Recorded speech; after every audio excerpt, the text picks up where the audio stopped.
Assalamualaikum warahmatullahi wabarakatuh. Selamat datang Winggaters.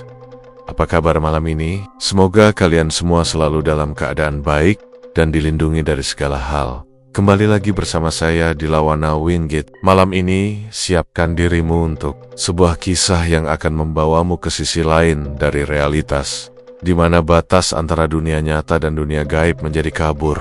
Namun, sebelum kita mulai, izinkan saya untuk mengingatkan, cerita yang akan saya sajikan ini hanyalah fiksi belaka. Sebuah hiburan yang terinspirasi dari beragam kisah misteri. Jika ada kesamaan nama, tempat, atau kejadian, itu hanyalah sebuah kebetulan. Tak perlu lama-lama lagi. Ini dia ceritanya. Di sebuah desa kecil di pinggiran Jawa Barat, ada sebuah goa yang sejak dulu selalu menjadi bahan bisik-bisik orang kampung. Goa itu dikenal dengan nama Goa Karangsetra. Dari luar, goa itu tampak seperti lubang besar di dinding batu, ditutupi akar-akar pohon tua yang menjuntai seperti rambut kusut. Siapapun yang melewati jalan setapak di dekat sana, pasti akan mempercepat langkah, seolah tidak ingin menoleh sedikit pun. Ada rasa takut yang sulit dijelaskan, seakan-akan goa itu memang punya mata yang selalu memperhatikan. Bagi sebagian orang, Karangsetra bukan hanya sekadar goa alami. Warga percaya tempat itu adalah pintu bagi dunia lain. Konon katanya, goa itu dijaga oleh sosok khodam yang sangat tua, jauh lebih tua daripada desa itu sendiri. Mereka menyebutnya sebagai penunggu gaib, makhluk yang bisa memberikan apa saja yang diminta manusia, tapi tentu saja tidak pernah gratis. Sing lebu kono kudu wani mbayar regane. Begitu kata seorang kakek tua yang pernah duduk di gardu ronda sambil melipat rokok klobotnya. Artinya, siapapun yang berani masuk ke sana harus siap membayar harganya. Dan harga itu bukan uang, melainkan sesuatu yang lebih berharga dari apapun nyawa.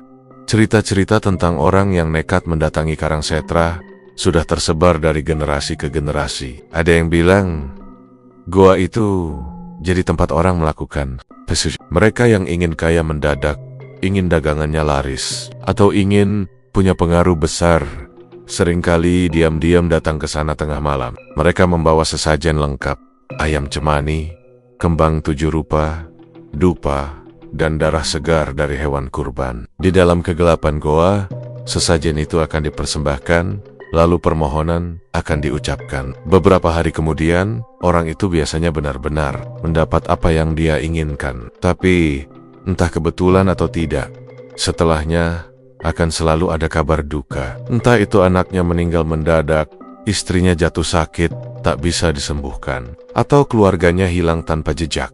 Warga desa sudah lama tahu, tapi mereka memilih diam.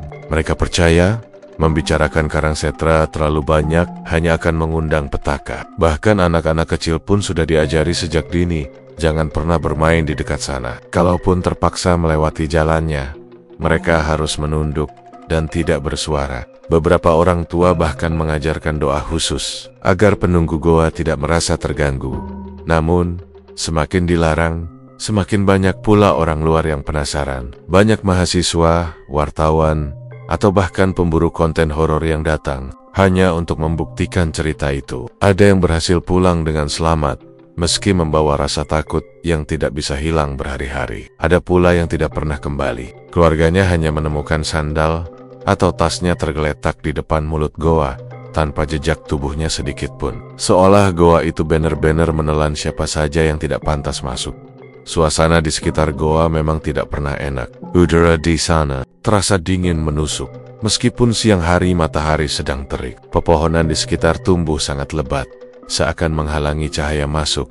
Burung-burung pun jarang terdengar berkicau. Bahkan, serangga yang biasanya ramai di hutan pun nyaris takpas. Yang terdengar hanya desiran angin bercampur dengan suara lirih yang kadang terdengar seperti bisikan. Beberapa orang pernah mengaku mendengar suara gamelan halus dari dalam goa saat malam Jumat. Suaranya samar, seperti berasal dari dunia lain. Jika diperhatikan lebih lama, suara itu berubah menjadi tawa lirih, lalu jeritan yang memecah sunyi. Warga menyebutnya suara newong, ditumbal suara orang yang dijadikan tumbal. Seorang pemuda desa pernah bercerita bahwa pamannya sendiri terlibat pesugihan di Karangsetra. Awalnya, pamannya adalah seorang pedagang kecil yang dagangannya selalu sape. Hidupnya pas-pasan, bahkan kadang tidak cukup untuk makan sehari-hari. Suatu malam, pamannya menghilang tanpa pamit. 2 hari kemudian, ia pulang membawa banyak uang dan perhiasan. Dagangannya tiba-tiba laris, bahkan membuka toko besar di kota. Semua orang heran, tapi diam saja. Namun, kebahagiaan itu tidak bertahan lama. Setahun kemudian, anak sulung pamannya sakit keras. Dokter tidak bisa menemukan penyakitnya, tubuhnya perlahan kurus, hingga akhirnya meninggal. Setelah itu, anak kedua menyusul hilang di sawah tanpa jejak. Pamannya pun hancur, tapi tidak bisa melepaskan diri. Warga percaya, itu harga dari perjanjian yang sudah dibuat. Wis kadung janji karo penunggu kono, kata mereka. Sudah terlanjur berjanji dengan penunggu sana. Cerita seperti itu tidak hanya 1-2. Ada banyak, seolah setiap keluarga di desa punya kisah gelap yang berhubungan dengan Karangsetra. Tapi anehnya, tidak ada yang benar-benar berani menyingkap kebenarannya. Mereka hanya hidup berdampingan dengan rasa takut, memilih untuk tidak membicarakan hal itu secara terang-terangan. Goa itu tetap berdiri, tetap menganga seperti mulut hitam yang menunggu korban baru bagi orang luar. Kisah ini mungkin hanya mitos atau cerita rakyat untuk menakut-nakuti, tapi bagi warga desa, Karangsetra adalah kenyataan yang tidak bisa dipungkiri. Mereka sudah melihat sendiri akibatnya. Ada alasan kenapa hingga sekarang, meski sudah masuk zaman modern, tidak ada yang berani membangun rumah atau lahan di dekat sana. Tanah di sekitar goa dibiarkan kosong, ditumbuhi semak belukar, menjadi wilayah tabu yang tidak tersentuh. Seorang nenek pernah berkata, "Goa kui dudu mengbolongan watu, nak kui gerbang. Gerbang antara nedonya awek diu, karo donya sing orek." Artinya, goa itu bukan hanya lubang batu, melainkan gerbang. Gerbang antara dunia manusia dengan dunia yang tidak terlihat. Dan siapapun yang berani membuka gerbang itu, harus siap menanggung akibatnya. Ada satu kejadian yang membuat nama Karangsetra semakin ditakuti. Beberapa tahun lalu, sekelompok pemuda kota datang untuk membuat konten horor. Mereka membawa kamera, lampu, dan perlengkapan lengkap. Mereka masuk ke dalam goa sambil merekam, bercanda, dan menantang-nantang, seolah tidak percaya dengan cerita warga.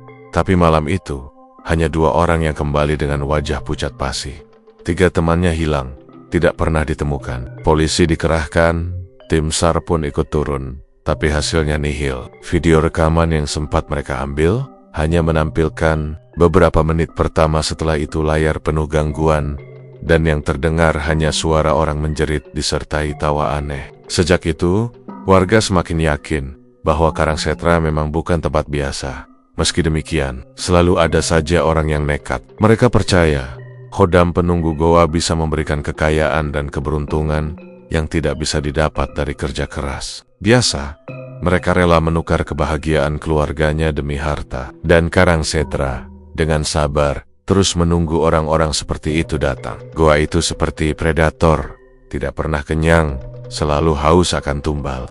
Rani duduk di kursi kayu reot di sebuah warung kopi sederhana di pinggir jalan desa. Warung itu tidak terlalu besar, hanya berdinding papan dengan atap seng yang sudah berkarat. Sore itu hujan baru saja reda, udara masih lembab dengan aroma tanah basah yang kuat. Di sudut warung, seorang kakek tua sedang melinting rokok klobot. Tangannya gemetar, tapi gerakannya mantap, seolah sudah terbiasa melakukan hal itu sepanjang hidupnya. Rani menatap kakek itu dengan rasa penasaran, karena dari mulutnya baru saja keluar kalimat yang membuat bulu kuduknya berdiri. "Itu tumbal, nak," katanya pelan. Suaranya parau, penuh beban. Rani mencoba memastikan, "Maksud Mbah, orang-orang yang keluarganya hilang, itu karena tumbal." Kakek itu berhenti sejenak, menyalakan rokok dengan korek batu yang sudah aus. Asap tipis keluar dari bibirnya, menambah suasana warung yang semakin suram. "Yo ngono le, sing lebu kono, sing jaluk rejeki, ora lumrah, kudu ana sing dibaleke, ora ana sing gratis." Rani tidak sepenuhnya mengerti arti kata demi kata, tapi ia paham maksudnya. Tidak ada yang gratis. Semua yang datang ke goa itu untuk pesugihan, harus membayar dengan tumbal, biasanya orang terdekat, seorang bapak parubaya yang duduk di sebelah. I said, saya pernah lihat sendiri mbak. Ada tetangga saya dulu, orangnya biasa-biasa saja, jualan sayur di pasar. Tiba-tiba bisa punya mobil, punya toko, punya rumah megah. Orang kampung heran, tapi ya diem aja. Ndak lama, anaknya jatuh sakit. Aneh, badannya panas dingin, kayak terbakar dari dalam. Dibawa ke rumah sakit, dokter bingung. Akhirnya, meninggal begitu saja. Seminggu kemudian, istrinya ikut hilang. Katanya pamit belanja ke pasar, tapi ndak pernah pulang. Sampai sekarang, ndak ketemu. Kalau bukan tumbal, apalagi Rani terdiam. Ia sudah membaca tentang pesugihan dari berbagai sumber, tapi mendengar langsung dari warga terasa berbeda. Ada ketulusan dalam suara mereka, rasa takut yang nyata, bukan sekadar cerita karangan. Rani meneguk kopi hitam yang sudah mulai dingin, berusaha menenangkan pikirannya yang bergejolak. Kakek itu kembali berbicara. Kali ini matanya menatap kosong ke arah luar warung. Goa Karangsetra itu sudah ada sebelum desa ini berdiri. Waktu saya masih kecil, orang tua saya selalu melarang main ke sana. Katanya, kalau anak-anak main di dekat sana, bisa diculik penunggu goa. Ada cerita, dulu pernah ada anak hilang. Terakhir kali terlihat sedang cari kayu bakar di sekitar mulut goa. Sampai sekarang ndak pernah ketemu. Wong tuane nganti edan keliling hutan tiap malam sambil manggil-manggil nama anaknya. Sari, Sari, begitu katanya. Tapi jawabannya cuma suara gema dari dalam goa. Kayak ada yang niru suara ibunya. Suasana warung mendadak hening. Hanya terdengar suara hujan sisa yang menetes dari atap seng. Rani merasakan hawa dingin merayap di tengkuknya. Cerita itu begitu nyata, seolah ia bisa melihat sosok ibu malang itu berlari di tepi hutan. Suaranya hilang ditelan kegelapan. Bapak Parubaya itu melanjutkan. Kali ini suaranya lebih lirih, seperti takut kalau ada yang mendengar. Pernah juga ada orang kota, Mbak, datang sendirian. Katanya mau semedi di dalam goa, minta kekayaan. Warga lihat dia masuk, bawa dupa, bawa sesajen. 3 hari kemudian, orang itu keluar. Tapi wajahnya bukan lagi wajah manusia. Matanya kosong, kulitnya pucat, dan jalannya goyah. Dia ndak bicara apa-apa, cuman tertawa kecil, terus pergi. Seminggu kemudian, kabar tersebar kalau dia mati gantung diri di rumahnya. Warganya bilang, itu karena dia ndak bisa bayar janji sama khodam penunggu. Rani menelan ludah. Semakin lama, semakin banyak cerita yang membuat pikirannya kalut. Ayah ingin tahu lebih banyak, tapi di sisi lain, semakin dalam ia mendengarkan, semakin berat perasaan yang menghimpit dadanya. Tiba-tiba, seorang ibu tua yang duduk di pojok warung ikut berbicara. Dari tadi ia hanya diam, menatap lantai. Nak, jangan main-main dengan Karangsetra. Banyak orang luar datang karena penasaran, tapi tidak semua bisa pulang. Ada yang hilang begitu saja, ada yang balik tapi hidupnya hancur. Khodam di sana bukan sekadar penjaga, dia penagih janji. Kalau janji tidak ditepati, dia bakal ngambil sendiri apa yang dia mau. Rani menoleh pada ibu itu, matanya berkaca-kaca, seperti menyimpan trauma lama. Ibu itu melanjutkan dengan suara bergetar. Suamiku sendiri dulu salah satunya. Dia orang baik, tapi tergoda karena ingin cepat kaya. Tengah malam diam-diam ke Karangsetra. Awalnya memang rezeki lancar, sawah panen besar, dagangan laku. Tapi lalu anakku satu-satunya sakit keras. Tubuhnya kurus, matanya cekung. Dokter bilang ndak tahu penyakitnya. Dan suatu malam, anakku hilang dari rumah. Pintu terbuka, jejak kakinya mengarah ke jalan setapak menuju hutan. Setelah itu, hilang. Suamiku pun gila. Tiap malam nangis, nyebut nama anak. Akhirnya dia meninggal gantung diri di lumbung. Air mata ibu itu jatuh. Rani terdiam. Hatinya ikut tersayat. Ia bisa merasakan betapa beratnya beban yang ditanggung perempuan itu. Bukan hanya kehilangan anak, tapi juga kehilangan suami karena keserakahan dan kesalahan. Kakek tua itu menepuk meja pelan. Ndak usah kau kari-kari kebenaran di sana, nak. Ora kabeh misteri kudu kau bongkar. Kadang luwih becik meneng weh, ojo sembrono. Goa kui ora menguatu lan lemah. Kui panggonan makhluk sing ora ketok. Lan wis ana sing njaga. Rani menarik napas panjang. Ia tahu peringatan itu tulus, tapi sebagai mahasiswa, sebagai peneliti, rasa penasarannya semakin besar. Baginya, cerita-cerita itu bukan hanya mitos, melainkan potongan sejarah, budaya, dan kepercayaan yang harus dicatat. Ia merasa semakin banyak orang yang menutup mata, semakin besar pula kemungkinan kisah-kisah itu hilang ditelan zaman. Namun, Rani juga sadar ada garis tipis antara meneliti dan menantang bahaya. Malam itu, saat ia kembali ke penginapannya di rumah salah satu warga, ia tidak bisa tidur. Kata-kata warga di warung kopi terus terngiang di telinganya. Itu tumbal, nak. Suara kakek tua, suara bapak paruh baya, suara ibu yang kehilangan anaknya. Semuanya bercampur menjadi satu, menimbulkan ketakutan yang menempel erat di pikirannya. Di luar, suara angin malam menderu melewati pepohonan. Sesekali terdengar suara aneh, seperti gamelan samar dari kejauhan. Rani menutup mata, berusaha meyakinkan diri bahwa itu hanya ilusi, hanya bayangan pikirannya yang sudah terlalu larut dalam cerita warga. Tapi entah mengapa, semakin ia berusaha menenangkan diri, semakin jelas suara itu terdengar. Seperti ada sesuatu di luar sana, menunggu.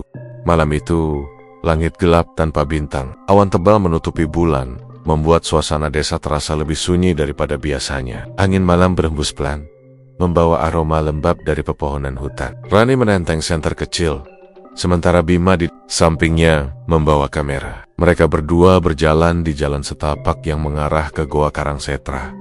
Sejak sore tadi, Rani sudah gelisah. Kata-kata kakek di warung kopi masih terngiang di telinganya. Itu tumbal, nak. Kalimat itu seperti peringatan yang terus menghantui. Tapi rasa penasarannya jauh lebih besar daripada ketakutannya. Ia merasa harus melihat langsung apa yang sebenarnya ada di dalam goa itu. Bima, teman kuliahnya, sebenarnya tidak terlalu percaya pada hal mistis. Dia orangnya lebih cuek, lebih rasional. Udahlah Ron, paling juga cuma goa biasa. Cerita-cerita warga itu kan emang suka dilebih-lebihin biar orang takut. Nanti kita masuk, lihat-lihat, terus rekam sedikit, udah gitu pulang. Selesai. Ronnie hanya tersenyum tipis. Dalam hati, ia tahu Bima salah besar. Dari awal langkah mereka menuju hutan, hawa aneh sudah terasa. Jangkrik memang berbunyi, tapi suaranya tidak seperti biasanya. Kadang terdengar serempak keras, lalu tiba-tiba hening. Seperti ada sesuatu yang membuat mereka terdiam bersama-sama. Angin juga terasa dingin menusuk. Padahal jarak dari desa ke hutan tidak terlalu jauh. Ketika mereka semakin dekat ke mulut goa, aroma anyir mulai tercium. Bau itu begitu kuat, seperti darah segar yang baru saja menetes. Rani menutup hidungnya, denggen tanggen, sementara Bima berusaha menyalakan rokok untuk mengusir rasa mual. Bau apa ini, Ron? Kayak ada bangkai hewan, katanya. Tapi Roni tahu, ini bukan bau bangkai biasa. Ada sesuatu yang lebih mengerikan. Mulut goa Karangsetra terlihat seperti lubang hitam raksasa di antara akar-akar pohon. Akar itu menggantung, panjang, melilit batu, seperti tenggen-tenggen tua yang berusaha menutup jalan masuk. Di sekitarnya, tanah lembab penuh lumut. Sesekali terdengar tetesan air yang jatuh dari atas dinding goa, menambah kesan suram. Tiba-tiba, telinga mereka menangkap suara samar dari dalam goa. Suara gamelan. Bukan gamelan yang dimainkan dengan ceria, melainkan gamelan dengan tempo lambat, berat, seperti musik pengiring upacara kematian. Suara kendang berdentum pelan, disusul bunyi gong yang bergema panjang. Roni tertegan. "I am menatap Bima," dan jelas terlihat wajah Bima yang biasanya santai, kini berubah serius. "Ron, kamu dengar juga kan?" Suara Bima bergetar. Rani mengangguk pelan. "Iya, ada gamelan." Mereka berdua saling berpandangan, seolah memastikan apa yang mereka dengar bukan hanya ilusi telinga masing-masing. Bima mencoba menertawakan ketegangannya. Paling ada orang yang lagi latihan gamelan di dalam. Bisa aja ada kelompok seni yang bikin acara." Rani menggeleng cepat. "Bim, gak mungkin. Suara gamelan kayak gini bukan buat hiburan. Ini kayak gamelan buat ritual. Aku dengar waktu penelitian di Banyuwangi, suaranya mirip." Mereka kembali menatap ke dalam goa. Suara itu semakin jelas, bercampur dengan suara lirih, seperti orang berbisik-bisik. Semakin lama semakin terasa bahwa ada sesuatu sedang berlangsung di dalam sana.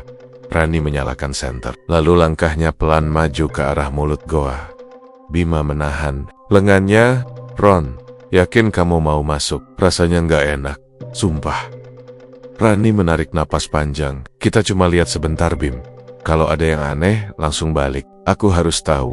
Dengan langkah ragu, mereka masuk ke dalam. Udara di dalam goa jauh lebih dingin, menusuk tulang. Senter yang mereka bawa hanya mampu menembus beberapa meter ke depan, sementara selebihnya gelap gulita. Dinding goa basah, licin, dan penuh lumut. Suara gamelan semakin kuat, kini bercampur dengan suara orang yang melantunkan mantra. Ya sing dadeke sugih, ya sing jaga urip, njupuk tumbal iki, njupuk jiwa iki. Suara itu lirih, tapi jelas. Bahasa Jawa halus yang tidak sepenuhnya dimengerti Rani, tapi cukup untuk membuat bulu kuduknya berdiri Bima merinding. Ron, mereka beneran lagi ritual. Kita harus keluar. Tapi langkah Rani justru makin maju. Ada rasa penasaran yang lebih besar daripada ketakutannya. Ia merasa harus merekam, harus membuktikan apa yang ia dengar. Bima tidak punya pilihan selain ikut. Meskipun wajahnya pucat pasi, semakin mereka masuk, cahaya obor terlihat berkelip dari kejauhan. Ada beberapa sosok berpakaian hitam duduk melingkar. Di tengah lingkaran, ada sesajen lengkap, bunga 7 rupa, ayam cemani, dan mangkuk berisi darah segar. Asap dupa mengepul, memenuhi ruangan dengan bau menyengat. Rani dan Bima berjongkok, berusaha bersembunyi di balik batu besar. Mereka mengintip. Salah satu sosok, yang tampaknya pemimpin, berdiri sambil mengangkat tangannya. Suaranya menggema di dalam goa. Wahai Kodam Karangsetra, kawula nyuwun pangestu, terimalah tumbal iki, supaya rejeki ora antek, supaya pangkat tambah dhuwur. Setelah itu terdengar jeritan perempuan yang sangat keras. Rani spontan menutup mulutnya dengan tangan, menahan teriakan. Bima pun terbelalak. Dari arah belakang lingkaran, seorang perempuan muda dibawa masuk. Kedua tangannya diikat, wajahnya penuh ketakutan, matanya berlinang. Ron, itu manusia, bukan boneka, atau apa? Itu beneran orang, bisik Bima panik. Rani tidak bisa menjawab, dadanya sesak, jantungnya berdetak kencang. Ia ingin lari, tapi kakinya terasa berat. Tiba-tiba, suara gamelan berhenti, sunyi. Yang terdengar hanya tangisan perempuan itu. Lalu, dari balik patung batu di ujung ruangan, terdengar suara lain. Suara berat, dalam, bergema. Nyawa harus dibayar dengan nyawa. Rani dan Bima saling berpandangan. Wajah mereka pucat. Suara itu jelas, bukan suara manusia. Seketika udara di dalam goa berubah. Asap dupa semakin pekat, obor berkelip seperti hampir padam. Dari balik patung batu, muncul bayangan hitam besar dengan mata merah menyala. Wujudnya samar seperti kabut, tebal, tapi terasa nyata. Sosok itu berjalan pelan ke arah lingkaran. Suara langkahnya berat, menggema di seluruh ruangan. Para pelaku ritual menunduk dalam-dalam, tidak berani mengangkat kepala. Sementara perempuan yang jadi tumbal menjerit histeris. Tubuhnya menggeliat, berusaha lepas. Tapi semakin ia meronta, semakin kuat bayangan itu menghampiri. Rani menutup mulutnya. Air matanya menetes tanpa sadar. Ia tidak pernah menyangka akan melihat hal seperti ini dengan mata kepala sendiri. Bima memegang tangan Rani erat-erat. Ron, kita harus keluar sekarang. Kalau enggak, kita yang jadi korban.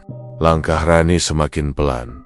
Napasnya pendek-pendek, seperti sedang menahan ketakutan yang memuncak. Cahaya senter yang ia genggam bergoyang pelan. Lalu akhirnya ia matikan agar tidak menarik perhatian. Mereka berdua merunduk di balik batu besar yang dingin dan lembab. Dari celah sempit, mata mereka bisa melihat jelas apa yang sedang terjadi di dalam ruang utama goa itu.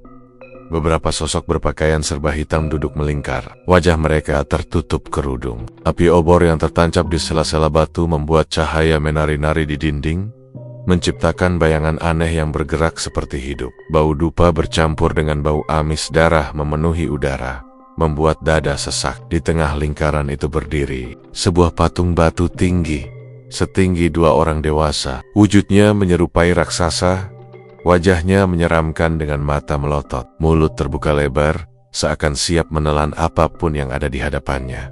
Pemimpin ritual, seorang pria tua dengan jubah hitam panjang, berdiri sambil memegang sebuah kendi tanah liat. Suaranya rendah, parau, tapi penuh wibawa. Ia mengangkat kendi itu tinggi-tinggi, lalu berbisik dengan nada yang berat. Wahai Kodam Karangsetra, kawula nyuwun pangestu, terimalah tumbal iki. Sekejap, jeritan perempuan muda menggema di dalam goa. Suara itu menusuk telinga, membuat bulu kuduk Rani merinding. Dari sudut ruangan, dua orang berpakaian hitam menyeret seorang perempuan dengan tangan terikat. Rambutnya kusut, bajunya lusuh, wajahnya penuh air mata. Ia terus meronta, tapi cengkeraman orang-orang itu begitu kuat. Tolong aku, Ojo dibunuh!" teriak perempuan itu dengan logat Jawa kental.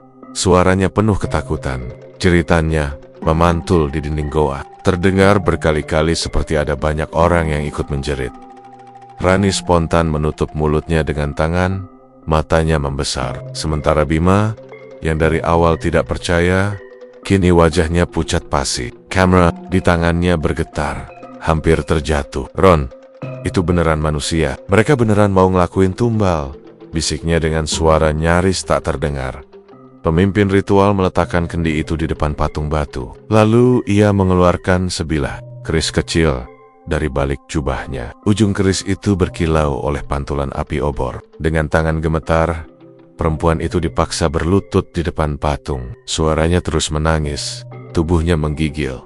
"Wahai Hodam Karangsetra," suara pemimpin itu makin keras, penuh penekanan. "Iki tumbal kawula, nyawa kanggo nyawa. Mungkin jenengan maringi kasugihan, maringi pangkat, maringi kawibawan." Suara gamelan yang sejak tadi samar kini terdengar lebih jelas. Denting saron, suara kendang, gong yang dipukul pelan, semua berpadu menciptakan irama mengerikan. Irama itu tidak seperti musik manusia. Ada nada-nada yang terdengar sumbang, tapi justru membuat kepala pening dan jantung berdetak tidak karuan.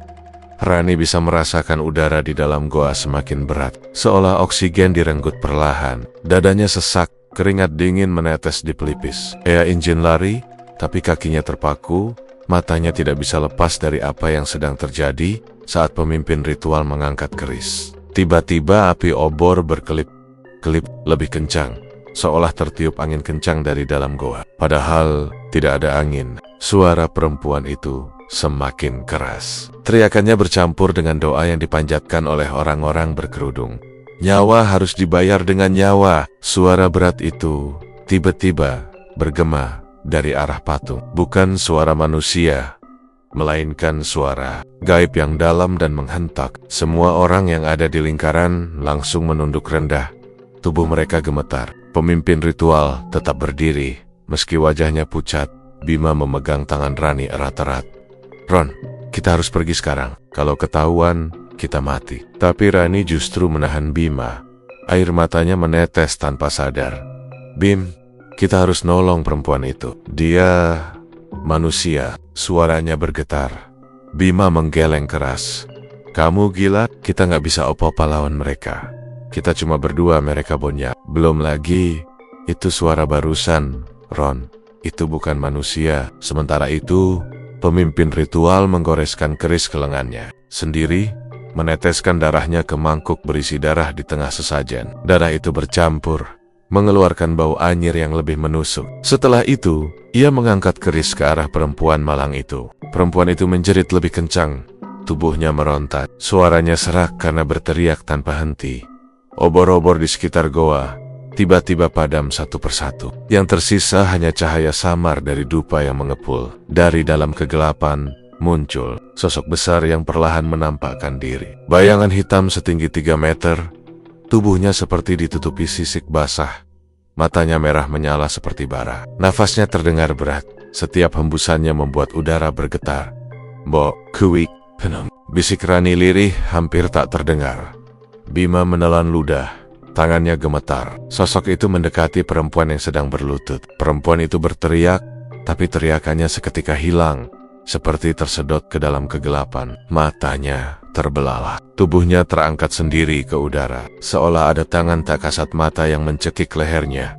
Orang-orang berkerudung hitam tetap menunduk, sama sekali tidak menolong. Mereka hanya berbisik, "Sugeng rawuh, Gusti, Sugeng rawuh." Seakan menyambut kedatangan makhluk itu, Rani tidak sanggup lagi menahan air mata.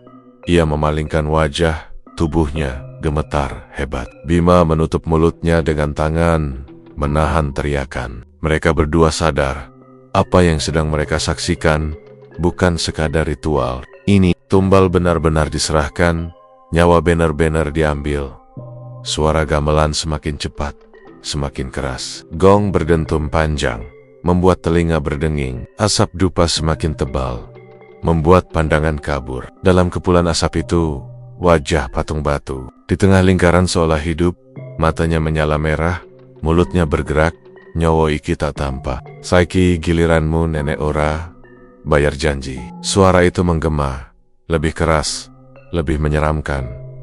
Perempuan yang dijadikan tumbal tiba-tiba terkulai. Tubuhnya jatuh ke tanah, matanya kosong, tidak bergerak lagi. Pemimpin ritual mengangkat tangannya ke langit-langit goa. Suaranya lantang. Matur nuwun Gusti Khodam Karangsetra, kawula sampun nyerah ke tumbal. Mugi rejeki tansah lancar, pangkat tansah dhuwur. Serentak, orang-orang berkerudung mengangkat tangan mereka juga, berteriak bersama-sama. Matur nuwun Gusti. Suara itu bergema, bercampur dengan suara gong yang dipukul keras sekali. Getarannya membuat seluruh ruangan bergetar. Rani dan Bima hampir kehilangan keseimbangan. Bima menarik tangan Rani, berbisik dengan nada panik. Ron, kita harus keluar. Sekarang, kalau enggak, kita bisa ikut jadi tumbal. Rani masih terpaku, matanya menatap tubuh perempuan malang yang tergeletak tak bernyawa. Hatinya teriris, tapi akalnya sadar bahwa mereka tidak bisa berbuat apa-apa. Perlahan, ia mengangguk, lalu mengikuti Bima merangkak, menjauh dari batu tempat mereka bersembunyi. Namun, saat mereka bergerak, senter kecil di kantong Rani terjatuh dan menyentuh batu, mengeluarkan bunyi kering yang cukup keras. Semua kepala orang berkerudung langsung menoleh ke arah suara. Suasana mendadak hening, hanya suara tetesan air yang terdengar. Pemimpin ritual menajamkan pandangan, matanya mencari sumber suara. Rani menahan napas. Bima mulutnya dengan tangan, wajahnya pucat seperti kertas. Tiba-tiba, suara berat itu kembali terdengar, lebih dekat, lebih mengerikan. Ana saksi. Seketika, angin kencang berhembus dari dalam goa, meniup semua obor hingga padam total. Celep. Kulit. Rani dan Bima tidak pernah menyangka bahwa semua cerita warga desa yang mereka dengar ternyata benar adanya. Wujud bayangan hitam itu nyata-nyata berdiri di hadapan mereka. Besar, tinggi, dengan tubuh menyerupai manusia, namun kulitnya licin dan berkilat seperti sisik ular yang baru saja dilumuri cairan. Mata merahnya menyalak seperti bara api, menembus kegelapan goa yang sempit dan lembab. Nafas makhluk itu berat, keluar bersama dengusan panas yang bercampur bau amis, seperti darah basi. Suara yang tadi terdengar bergema, kini terasa lebih dekat, menusuk telinga mereka dengan jelas. Nyawa harus dibayar dengan nyawa. Rani berteriak spontan, tubuhnya gemetar hebat. Bima, kita harus keluar dari sini. Tapi langkah mereka terasa berat, seperti ada sesuatu yang menahan kaki. Bima menggenggam tangan Rani erat-erat, wajahnya pucat pasi. Dia mencoba berlari, namun suara tawa makhluk itu menggema di sepanjang lorong goa. Tawa rendah yang penuh ejekan, seperti mengatakan bahwa mereka tidak akan pernah bisa kabur. Tiba-tiba, dari arah belakang mereka, terdengar suara gamelan lagi, lebih keras dari sebelumnya, seolah ribuan penabuh gamelan memainkan gending yang sama. Cepat, menghentak, memecah keheningan goa yang dingin. Nada itu terdengar ganjil, tidak seperti gamelan biasa. Setiap dentang kendang terasa seperti detak jantung yang dipaksa berdetak lebih cepat, lebih keras. Rani menutup telinganya, tapi suara itu tetap menembus. Bima mencoba menenangkan diri, meski suaranya terdengar bergetar. Rani, ojo wedi, kita harus kuat, ojo nganti ketangkep. Ucapan itu lebih seperti untuk dirinya sendiri, berusaha meyakinkan bahwa mereka masih punya kesempatan kabur. Tapi tatapannya yang gelisah tidak bisa berbohong. Dia sama takutnya, bahkan mungkin lebih. Makhluk itu melangkah maju. Setiap langkahnya menggema, membuat tanah bergetar halus. Dari dekat, jelas terlihat bahwa wujudnya tidak sepenuhnya padat. Ada bagian tubuh yang kabur, seperti asap pekat. Tapi bagian lain terlihat nyata. Tangan panjang dengan jari-jari seperti cakar, dada bidang yang ditutupi sisik, dan wajah yang berubah-ubah. Kadang tampak menyerupai wajah manusia, kadang berubah menjadi wajah binatang, lalu kembali lagi menjadi sesuatu yang tidak bisa didefinisikan. Rani memejamkan mata, berdoa dalam hati, menyebut nama Tuhan berulang-ulang. Tapi setiap kali ia membuka mata, makhluk itu semakin dekat. Kenapa kita bodoh banget masuk ke sini? Bisiknya dengan suara lirih. Bima menoleh ke belakang, matanya mencari jalan keluar. Tapi lorong yang tadi mereka masuki kini hanya terlihat seperti dinding batu padat. Goa itu seolah berubah bentuk, menutup jalan, membuat mereka benar-benar terjebak. Suara jeritan perempuan kembali terdengar. Kali ini lebih jelas, seperti dari arah patung raksasa yang tadi mereka lihat. Patung itu kini tidak lagi sekadar batu. Mata patung perlahan menyala merah, sama seperti mata makhluk yang muncul. Dan anehnya, mulut patung terbuka sedikit. Dari dalamnya keluar asap hitam pekat yang meliang-leang ke udara, lalu menyatu dengan tubuh makhluk itu. Rani gemetar. Bima, itu bukan cuma patung. Itu tempat dia keluar. Makhluk itu tertawa lagi. Kali ini sambil berbicara dengan suara yang lebih jelas. Setiap kata seakan dipahati udara. Kau wis wani malebyu. Saiki kudu wani mbaya, ora ono thing metusaka kene tanpa tumbal. Kata-kata itu menusuk telinga mereka. Bahkan meski tidak sepenuhnya mereka pahami, maknanya jelas. Mereka diminta membayar dengan nyawa. Rani berusaha menyeret langkahnya, meski terasa berat. Ia menarik Bima, memaksa berlari, meski arah lari mereka tidak jelas. Setiap sudut goa terlihat sama. Dinding basah, akar-akar yang menjuntai, dan bayangan hitam yang seolah mengikuti mereka dari segala arah. Nafas mereka memburu, bercampur panik. Di tengah lari itu, Rani tersandung batu dan hampir jatuh. Bima menolongnya, tapi begitu mereka berhenti sejenak, mereka mendengar suara langkah berat mendekat lagi. Dari kegelapan, mata merah itu muncul kembali. Kali ini lebih banyak. Ada lebih dari satu pasang mata. Dari sela-sela lorong goa, bayangan-bayangan hitam lain mulai bermunculan. Lebih kecil dari makhluk pertama, tapi tidak kalah menyeramkan. Tubuh mereka ramping, bergerak cepat, dengan wajah yang tampak seperti manusia yang menjerit dalam kesakitan. Ya Allah, Rani menutup mulutnya, menahan tangis. Bima menarik tangannya lagi, berlari ke arah lain. Tapi setiap kali mereka berlari, lorong itu membawa mereka kembali ke tempat yang sama. Di depan patung raksasa itu, dengan makhluk besar yang berdiri, menunggu. Seperti ada kekuatan gaib yang sengaja mempermainkan mereka. Bima, kita diputer-puterin. Kita nggak bisa keluar. Rani menangis panik. Bima menggeleng keras. Tenang Rani, selama kita masih hidup, kita masih bisa lawan. Tapi suara Bima sendiri bergetar, penuh ketakutan. Makhluk itu kini mengangkat tangannya. Jari-jari panjang dengan kuku runcing mengarah ke mereka. Dari jarinya keluar semacam kabut hitam yang perlahan merambat di lantai goa. Kabut itu hidup, bergerak seperti ular, merayap ke arah kaki mereka. Begitu kabut itu menyentuh tanah, terdengar suara desis, seperti sesuatu yang terbakar. Rani dan Bima mundur, menempel ke dinding goa, tidak tahu lagi harus kemana. Rani menutup wajahnya dengan tangan, berteriak, "Tolong! Tolong!" Menggema, tapi hanya dibalas tawa makhluk itu. Tiba-tiba, suara lain terdengar, samar, seperti bisikan lembut di telinga Rani. Bukan suara makhluk itu. Bukan pula suara gamelan, tapi suara yang entah datang dari mana. Suara itu berbahasa Jawa halus. Aja wedi, cah ayu, sing kuat, ora kabeh sing anak kene jahat. Roni terkejut, menoleh ke sekeliling, tapi ia tidak melihat siapapun. Bima pun tidak mendengarnya. Makhluk itu melangkah lagi, makin dekat. Tanah bergetar setiap kali kakinya menghentak. Rani merasa tubuhnya lemas, hampir pingsan.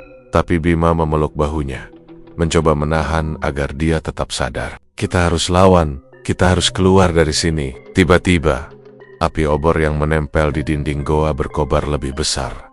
Seolah ada angin kencang yang lewat. Bayangan makhluk itu semakin besar di dinding, menutupi hampir seluruh ruangan. Suaranya kembali menggelegar. Nyawa harus dibayar dengan nyawa. Kali ini, setelah suara itu, terdengar suara benda jatuh, suara keras, seperti batu besar digulingkan. Tanah bergetar lebih hebat. Serpihan batu jatuh dari langit-langit goa. Roni menjerit, sementara Bima menariknya untuk berlindung. Dalam ketegangan itu, mereka sadar Makhluk itu tidak main-main. Mereka benar-benar diincar untuk jadi tumbal, dan tidak ada jalan keluar yang terlihat. Rani menangis dalam pelukan Bima. Sementara suara gamelan semakin keras, jeritan perempuan semakin sering terdengar, dan bayangan hitam semakin banyak bermunculan di sekitar mereka. Di tengah rasa putus asa itu, satu hal yang mereka tahu, malam itu hidup mereka tidak akan pernah sama lagi. Entah mereka bisa keluar dengan selamat, atau mereka akan menjadi bagian dari kegelapan Goa Karangsetra selamanya. Anehnya, jalan keluar yang tadi mereka lewati tiba-tiba menghilang. Goa itu seperti menelan mereka semakin dalam. Dinding-dinding batu yang basah kini tampak lebih rapat, seolah hidup dan bergeser, menutup jalur yang sebelumnya masih terbuka. Rani menoleh dengan panik, tangannya menggenggam lengan Bima erat-erat. Nafasnya tersengal, dada terasa sesak, sementara suara gamelan makin keras, bergema ke seluruh lorong. Dentang gong panjang bercampur tabuhan kendang yang menghentak, membuat bulu kuduk berdiri. Bisikan itu kembali terdengar. Samar, lalu makin jelas. Rani, suara itu menyerupai suara orang-orang terdekat mereka. Tapi entah, kadang terdengar seperti suara ibunya Rani, kadang seperti suara teman lama Bima.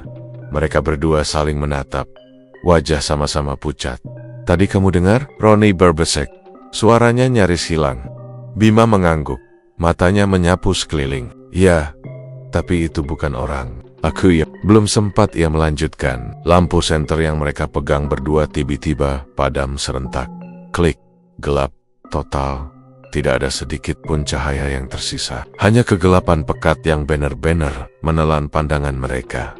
Di tengah gelap itu, tubuh Rani kaku. Ia bisa merasakan sesuatu yang dingin menyentuh bahunya, seperti tangan, tapi jari-jari itu kurus, tulang belulang, dingin sekali seperti batu es. Rani langsung menjerit kencang, refleks menepis. Bima, ada yang megang aku. Bima cepat meraih Rani, menahannya agar tidak jatuh. Namun seketika ia sendiri merasakan hal serupa. Dari arah belakang, jelas terasa seperti ada tangan yang menyentuh. Tengkuknya, pelan, merayap turun hingga punggung. Nafas dingin terasa di dekat telinganya. Bima, suara itu lirih, serak, seolah keluar dari tenggorokan yang penuh darah. Bima spontan berbalik, tangannya menepis udara kosong, tapi tidak ada apa-apa, gelap total. Ia hanya bisa mendengar langkah kesil-kesil di sekitar mereka seperti bonyak. Orang berjalan mengitari, mendekat semakin dekat. Rani, jangan lepas dari aku, pegangan terus. Bima menggenggam tangan Rani semakin kuat. Roni menengus, suaranya parau. Aku takut Bima, aku nggak kuat lagi. Tenang aja, Wedi, Rani. Ojo nganti, kowe nyerah saiki. Suara Bima bergetar, tapi ia mencoba sekuat tenaga menenangkan. Di tengah kegelapan itu, tiba-tiba muncul cahaya kecil. Bukan dari senter mereka, melainkan seperti cahaya lilin yang berkedip-kedip. Cahaya itu muncul di ujung lorong bergerak pelan, seperti ada yang membawanya. Rani dan Bima memandang ke arah itu dengan penuh harap. Bima, mungkin itu jalan keluar, kita ikuti aja. Tapi langkah kaki yang membawa cahaya itu terdengar aneh. Tidak seperti manusia. Setiap langkah seperti menyeret, licin, meninggalkan bunyi basah di lantai goa. Bima menahan Rani. Jangan langsung mendekat. Kita pastikan dulu. Namun sebelum mereka sempat berpikir lebih jauh, cahaya lilin itu semakin dekat. Dan mereka akhirnya bisa melihat siapa yang membawanya. Seorang perempuan, memakai kebaya lusuh. Rambut panjang agak kikoken menutupi wajah. Tubuhnya membungkuk, jalannya menyeret seperti orang pincang. Di tangan kirinya ia membawa lilin kecil, sementara tangan kanannya kosong. Tapi jari-jarinya panjang, hitam, dan tampak mengeras seperti arang terbakar. Rani menutup mulutnya, menahan jeritan. Perempuan itu berhenti sekitar 2 meter di depan mereka. Dari balik rambutnya yang menutupi wajah, terdengar suara serak, patah-patah. Sini Ki, ikut aku. Bima mundur setapak, menarik Rani ikut mundur. Jangan dipercaya Rani, itu bukan manusia. Namun perempuan itu tiba-tiba menegakkan tubuhnya. Rambut panjang yang menutupi wajahnya tersibak sedikit, menampakkan kulit pucat kehijauan, mata melotot besar dengan bola mata hampir keluar, dan mulut yang terbuka lebar hingga ke pipi. Senyumannya aneh, Gigi-giginya hitam penuh darah. Ikut atau mati di sini. Rani menjerit keras. Suaranya memantul di seluruh goa. Perempuan itu langsung mendekat. Gerakannya cepat sekali. Tidak lagi pincang. Tangannya terjulur ke arah Rani. Bima refleks menghalangi, menendang sosok itu. Tapi tubuhnya terasa padat dan dingin, seperti batu. Perempuan itu tertawa melengking. Suara yang membuat telinga mereka sakit. Goa berguncang pelan. Batu-batu kecil berjatuhan. Suara gamelan berubah lebih cepat, lebih kacau. Bercampur jeritan perempuan lain yang terdengar bersahut-sahutan. Bima menarik Rani, memaksa lari ke lorong lain. Mereka berlari tanpa arah, hanya berharap ada jalan keluar. Tapi anehnya, kemana pun mereka berlari, lorong itu kembali membawa mereka ke tempat yang sama, di depan patung raksasa. Dengan perempuan pembawa lilin itu selalu muncul kembali, Rani sudah tidak kuat menahan tangis. Bima, kita nggak bisa keluar. Goa ini muter-muterin kita. Bima terengga. Keringat dingin membasahi wajahnya. Aku tahu, goa ini kayak hidup. Kayak nutup semua jalan kecuali yang mereka mau. Tapi kita nggak boleh berhenti. Tibet, suara berat lain muncul dari balik kegelapan. Suara itu sama dengan makhluk besar yang mereka lihat sebelumnya. Koe mong dolanan, neng kene ora, ono, dalan mecu. Nyawamu, dadi tumbalku. Suara itu begitu dekat. Padahal tidak ada wujud yang terlihat. Rani merinding. Tubuhnya makin gemetar.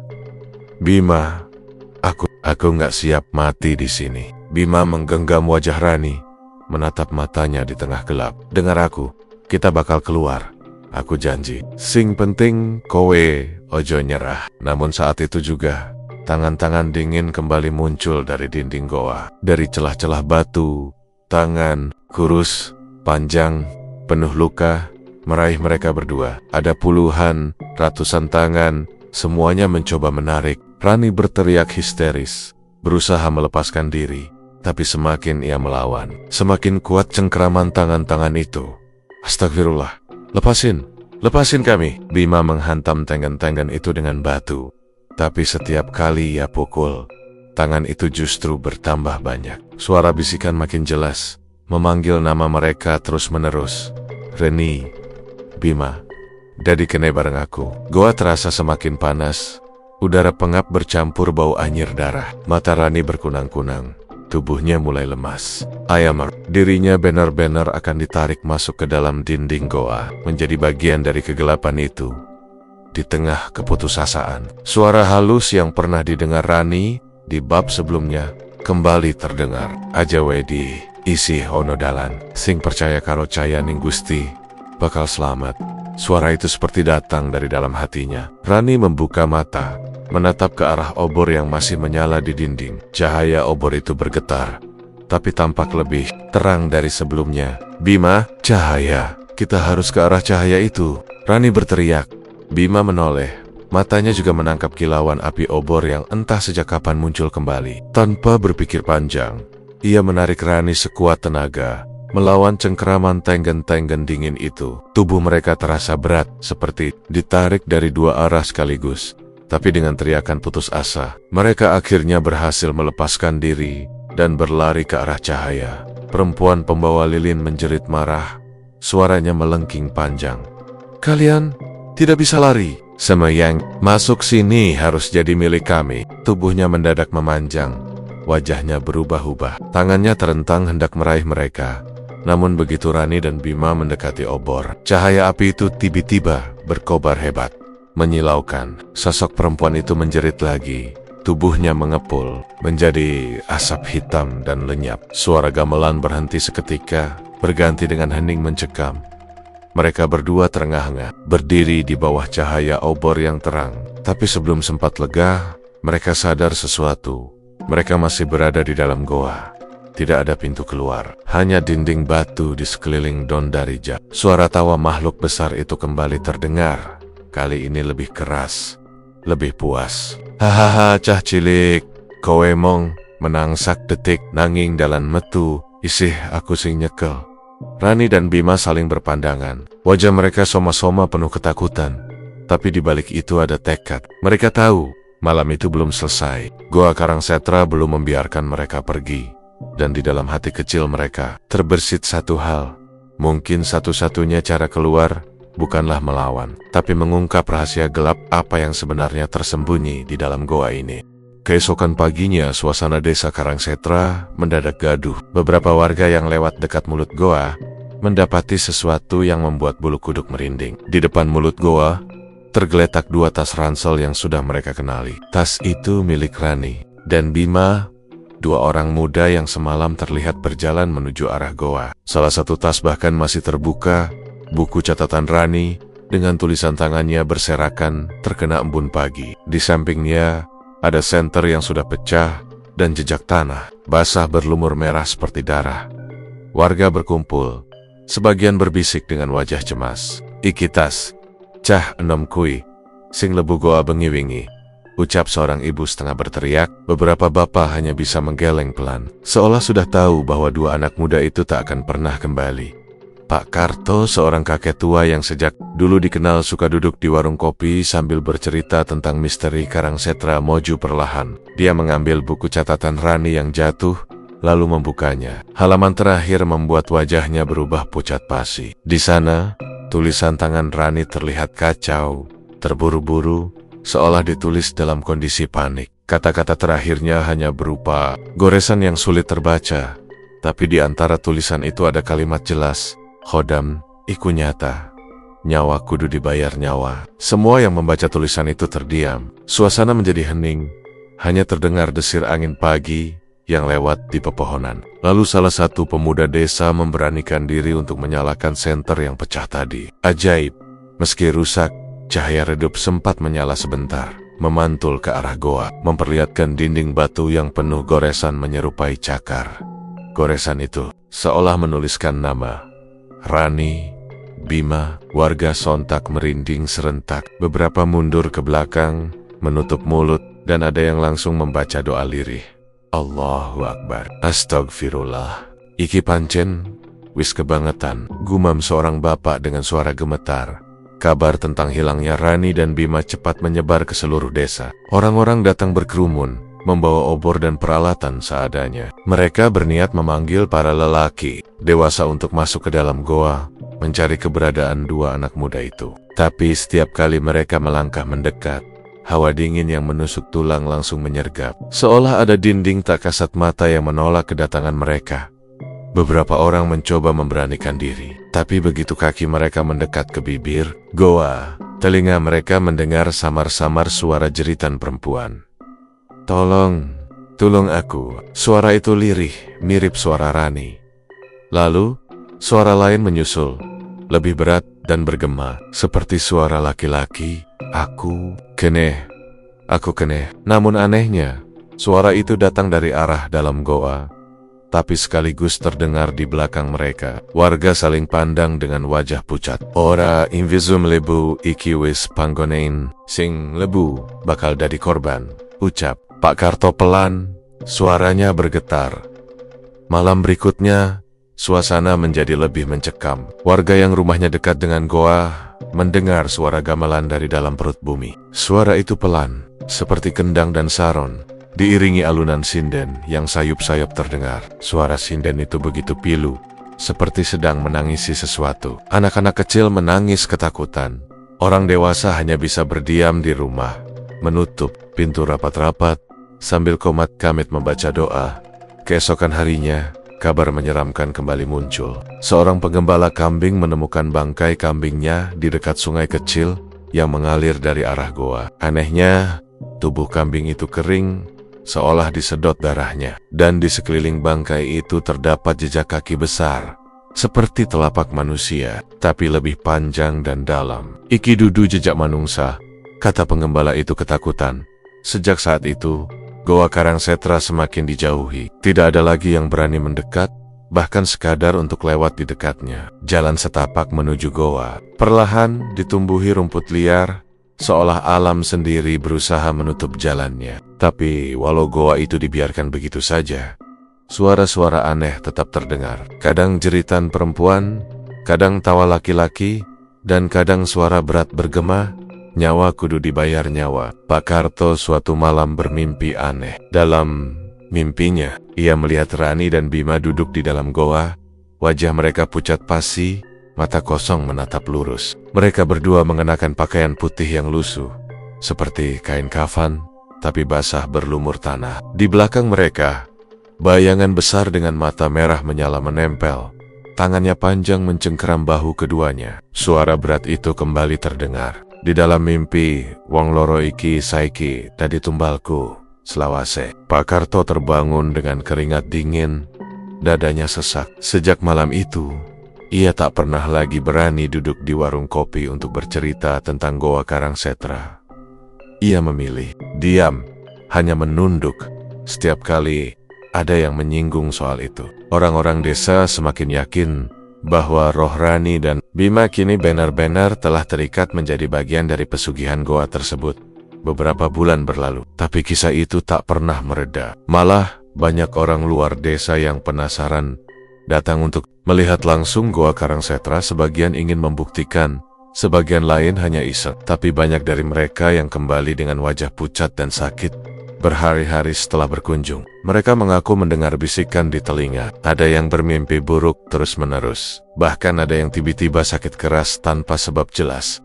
Hingga akhirnya, kepala desa memutuskan untuk menutup jalan menuju goa. Mereka memasang papan kayu besar, bertuliskan, "Dilarang masuk, bahaya, tempat angin-anginan." Tapi semua warga tahu, itu hanya alasan halus untuk menutupi kenyataan. Karena mereka sadar, yang ada di dalam sana bukan sekadar angin-anginan, melainkan sesuatu yang jauh lebih kelam. Namun, meskipun jalan sudah ditutup, kisah mengerikan terus berlanjut. Orang-orang yang nekat datang pada malam hari masih sering mendengar suara teriakan, dan beberapa bahkan bersumpah melihat bayangan dua sosok berdiri di depan mulut goa. Sosok perempuan berambut panjang dengan wajah pucat, dan laki-laki dengan mata hitam kosong, berdiri tanpa bergerak, seolah menunggu. Mereka percaya itu adalah wujud Rani dan Bima yang terjebak selamanya di dalam pesugihan. Hingga kini, rahasia gelap pesugihan di Goa Karangsetra tetap menjadi misteri yang tak pernah terpecahkan. Warga hanya bisa berbisik-bisik, mengingatkan satu sama lain untuk tidak mendekat. Karena mereka tahu, sekali kaki melangkah ke sana, tak akan pernah bisa kembali. Dan setiap kali angin malam berhembus melewati pepohonan di sekitar desa, samar-samar terdengar suara lirih memanggil, "Tulung, tulang aku." Disusul tawa bergema yang membuat bulu kuduk siapapun berdiri. Konon, Rani dan Bima kini benar-benar menjadi bagian dari tumbal pesugihan. Roh mereka terikat selamanya dengan khodam penunggu Goa Karangsetra, dan setiap tahun, pada malam tertentu, suara gamelan dan tangisan itu kembali terdengar lebih keras, seolah mengingatkan bahwa nyawa yang sudah dibayar tak akan pernah bisa ditebus kembali. Dan begitulah Winggetters, kisah malam ini telah usai. Semoga kalian menikmati setiap ketegangan dan misteri yang telah kita selami bersama. Ingatlah, di setiap sudut yang gelap, ada cerita yang menunggu untuk diceritakan. Jaga diri kalian baik-baik, selalu waspada, dan jangan pernah lupa untuk terus berdoa.